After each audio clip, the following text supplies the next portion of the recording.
Loktar. Strength.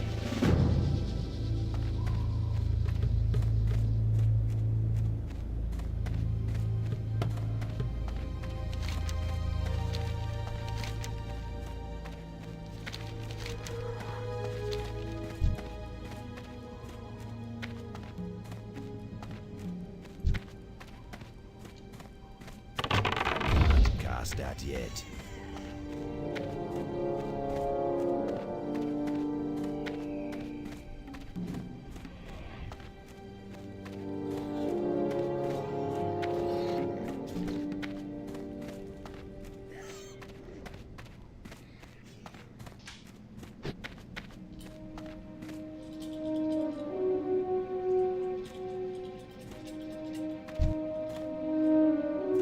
I need to get closer.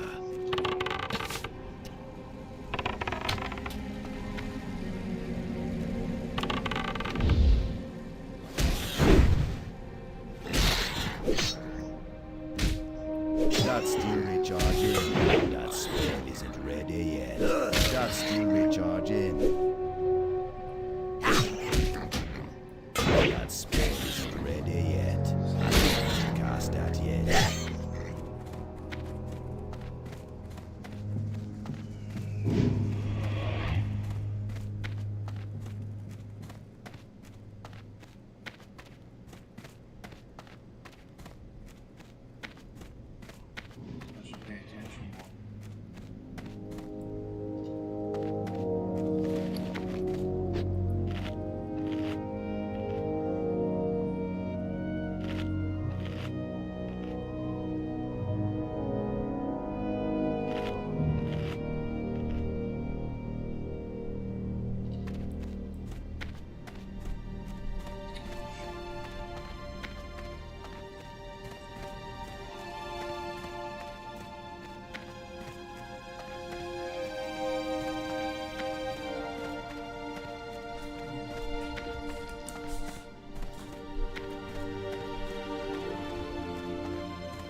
Hello everyone. It's been 5 years already since I did the complete story of Warcraft, and quite a lot has changed since then. The Warcraft Chronicles have cleaned up and revealed some of the mysteries in the lore. There's been Warlords of Draenor, Legion, and now Battle for Azeroth that have been added to the expansion list. Couple of books, audio dramas, short stories, and beautiful YouTube videos in between.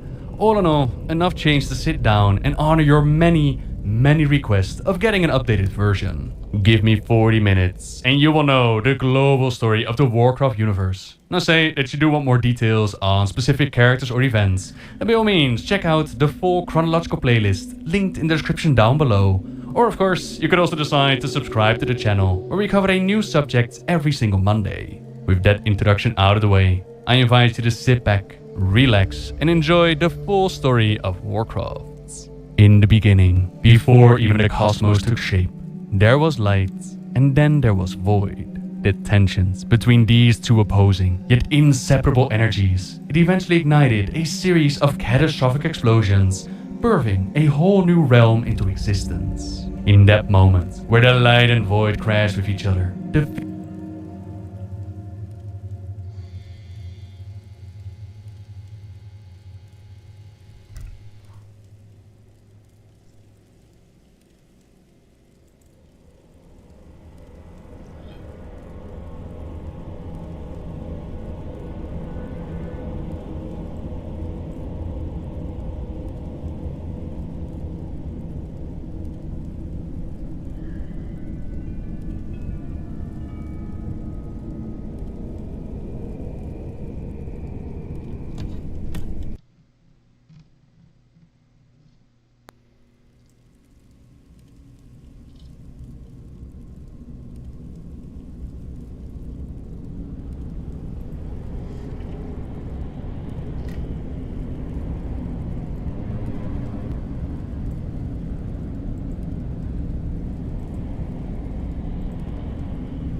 physical universe was born.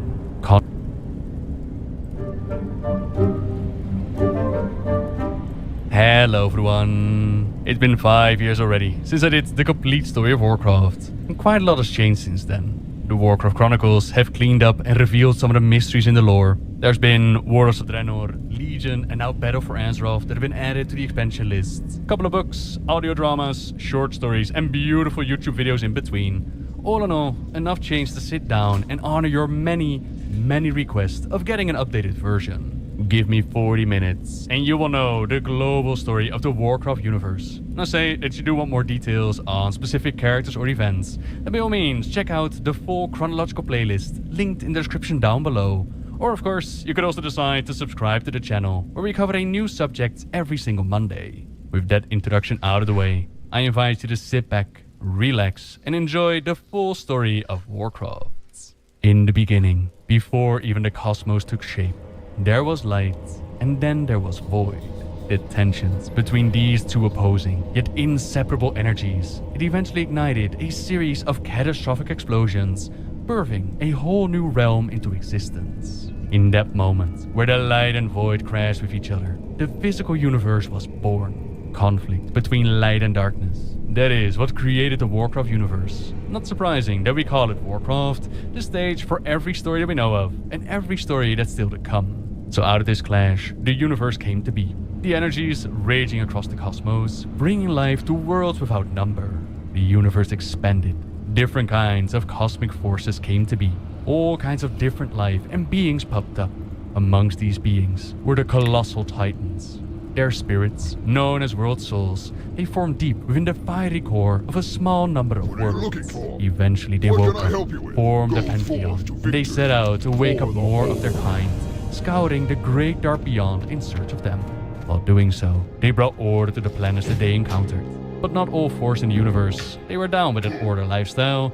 From the moment that the light and void clashed with each other, dark spirits within the void, known as the Void Lords, they sought to twist reality into a realm of eternal torment. For a long time, they watched the Titans go about their business, and they were envious of their power. They wanted to corrupt one of these world-shaping Titans into an instrument of their will, At first, they tried to corrupt one of these fully grown titans, but they quickly discovered that that was not an option. So instead, they set their mind on the more vulnerable ones. Those titans still slumbering. Of course, like the titans themselves, the Void Lords, they had no idea which planets actually contained one of these spirits, so they decided to just pool their powers together and send out creatures known as Old Gods to infect and corrupt as many of the worlds as they could.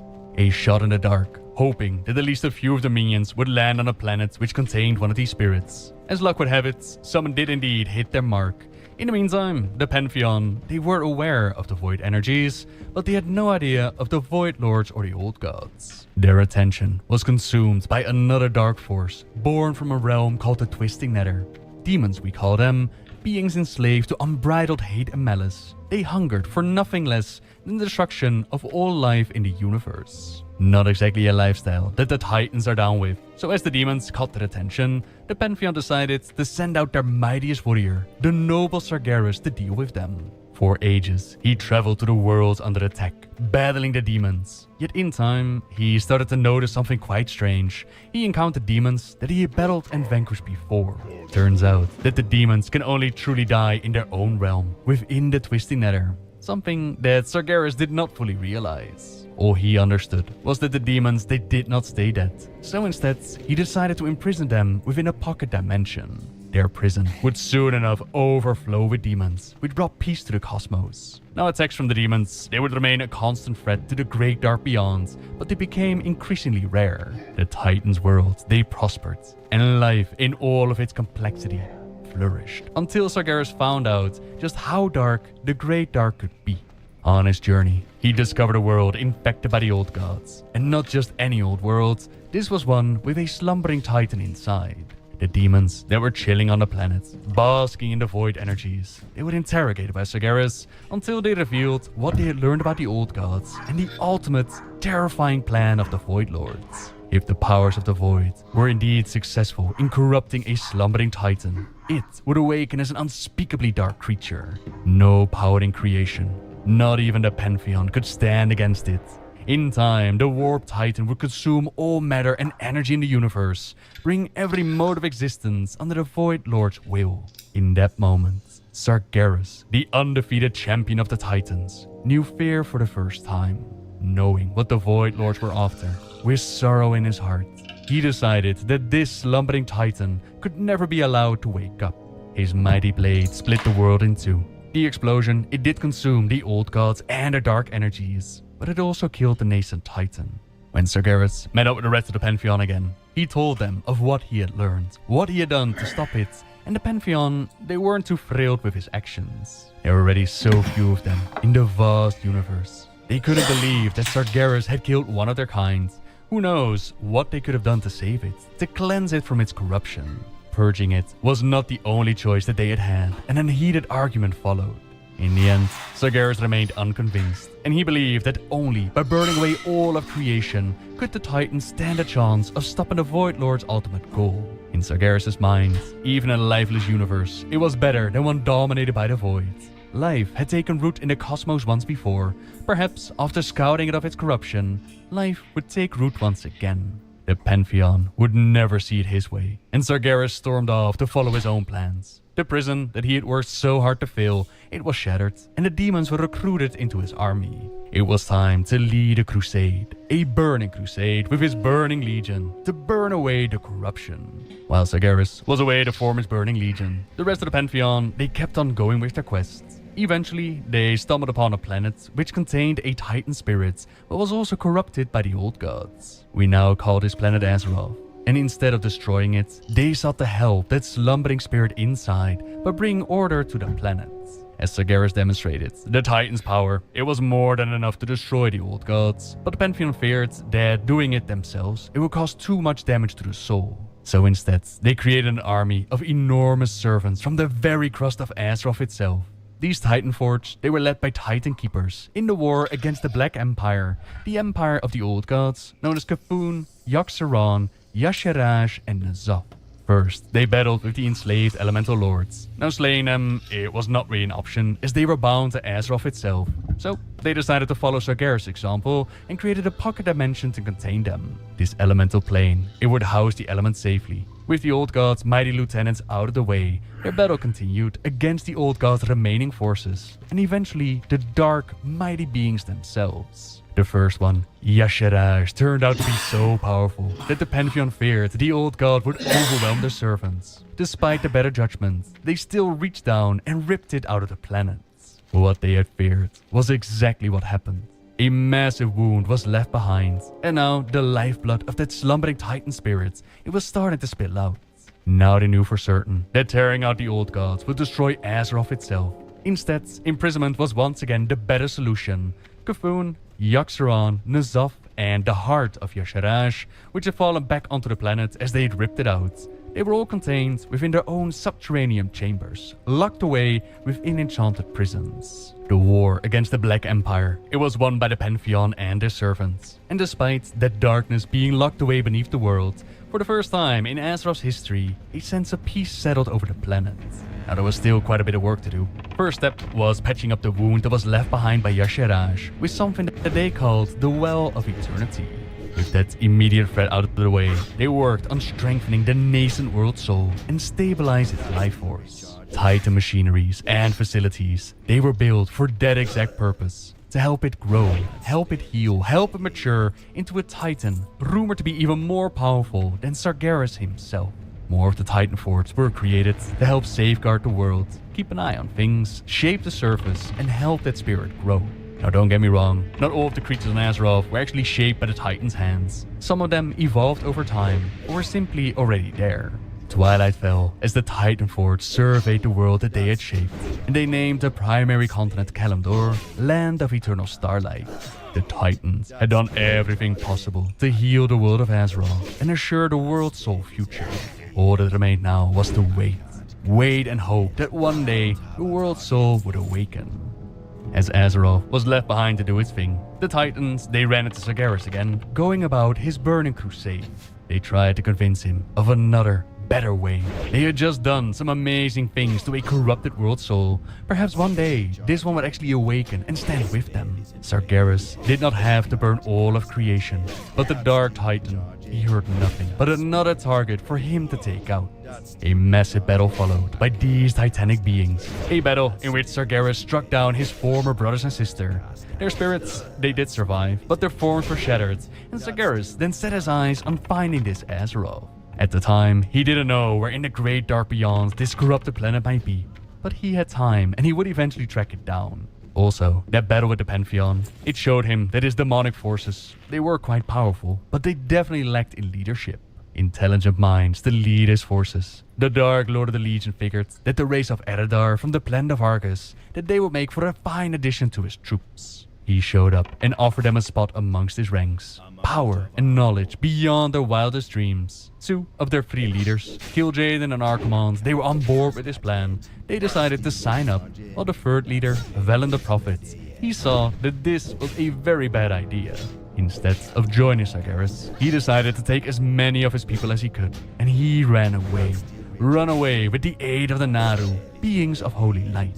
This was a move that Kil'jaeden took very personal. He felt betrayed by his co-leader, his brother in spirit, and promised that he would hunt Velen and the now called Draenei down, even if it took him 1,000 years. Now on the run, the Draenei moved from planet to planet, trying to outmaneuver the Legion, until the moment came where they could run no more and crash-landed on a world that they named Draenor. It was not an empty planet. Amongst the races was a race known as the Orcs, and the coming of the Draenei, it would have a massive impact on the future of their people.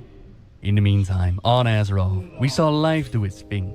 Races, they grew and evolved, worked hard to further their empires. A race known as the Night Elves, they'd set a base near the Well of Eternity, and they were studying its properties, delving deeper into this fount of power, until their research, it drew the attention of Sargeras and the Legion. Finally, he had found this Azeroth. Now all he needed to do was find a way to reach it. Queen Azshara and her Night Elf followers, they were down with bringing Sargeras into the world, and they tried to use the well as a massive portal. Nearly they succeeded, but the resistance formed of other Night Elves who were not down with the Queen's plans. Demigods, Furbolgs, Tauren, dragons, all kinds of races that did not want to be annihilated. they rose up and prevented the Queen's plans. They were even able to reverse the portal and send the Legion back to where they came from. Now all this messing around with the Well of Eternity, it made it incredibly unstable. It imploded, which sundered the land of Kalimdor apart, and makes it look like we know it as today. Despite that massive damage and all the loss of life, the day was definitely saved. Sargeras was pushed back, but the Dark Titan's gaze had fallen upon Azeroth, and he would not rest until his mission was complete. The Legion had their first taste of Azeroth, and would come back many times in the future. And let's not forget that Kil'jaeden, he still had vengeance to claim upon the Draenei. Back on Draenor, the Draenei were found by the Legion again. Yet this time Kil'jaeden decided to not send out their full force, only to see their former kin run away. This time they decided to use the orcs to do their dirty work. Pitch them against the Draenei, despite living together on the planet in relative peace for centuries now. Fel magic was introduced to their tribes and replaced the use of elemental magic, replaced the use of shamanism. The orcs were manipulated, banded together and formed a horde. Corrupted, its effects not only visible to the orcs themselves, but also the planet that they lived on. Eventually, the Pit Lord Manoroth offered them demonic blood, a great gift in the eyes of the orcs, and while it did indeed give them incredible power, it also made them slaves to the Legion. They didn't know this, of course, and most of them decided to drink. Nearly all of the Draenei were wiped out by their might. Some of them even forced to stay behind for the slaughter to make it look like Kil'jaeden had completed his mission. Only so that a small part of the race would survive, and their plans actually worked. Kil'jaeden did believe that he'd been successful. Now on orders of Sargeras, he decided to leave the orcs to their fate, to rot away on a dying world. The Horde was a powerful force, now desperate for survival. Desperate enough to build the Dark Portal and go through it to Azeroth, a brand new world to conquer. The right weapon to weaken Azeroth's defenses, in preparation for a full-scale Legion invasion. Even the orcs that had not touched the demon blood, they followed through the gateway. After all, it was their only way of survival, and the first Horde invasion of Azeroth began. In the Age of Chaos, two factions battled for dominance. The Kingdom of Azeroth was a prosperous one. The humans who dwelt there turned the land into a paradise. The Knights of Stormwind and the clerics of Norsha Abbey roamed far and wide, serving the king's people with honor and justice. The well-trained armies of the king maintained a lasting peace for many generations. Then came the Orcish hordes. No one knew where these creatures came from, and none were prepared for the terror that they spawned. Now just imagine this alien force popping up out of nowhere. It was quite a shock to the people, and some did not believe the initial reports about the monstrous orcs. As the Horde conquered more and more land, their eyes were soon opened to the truth, and the Alliance of Lordaeron was formed. They fought very hard over the fate of the world, with Azeroth being victorious. Now some of the orcs, they were able to escape home through the Dark Portal, which was then shut down. Others, they ran away and survived in the wilds, while those that surrendered, they were placed within internment camps. Defeated, but not vanquished. The Horde still had a dying homeworld, and they came back through the Dark Portal for a second time. It reopened, this time not to conquer the planet. Instead, they gathered powerful artifacts, which in turn they could use to open more portals to other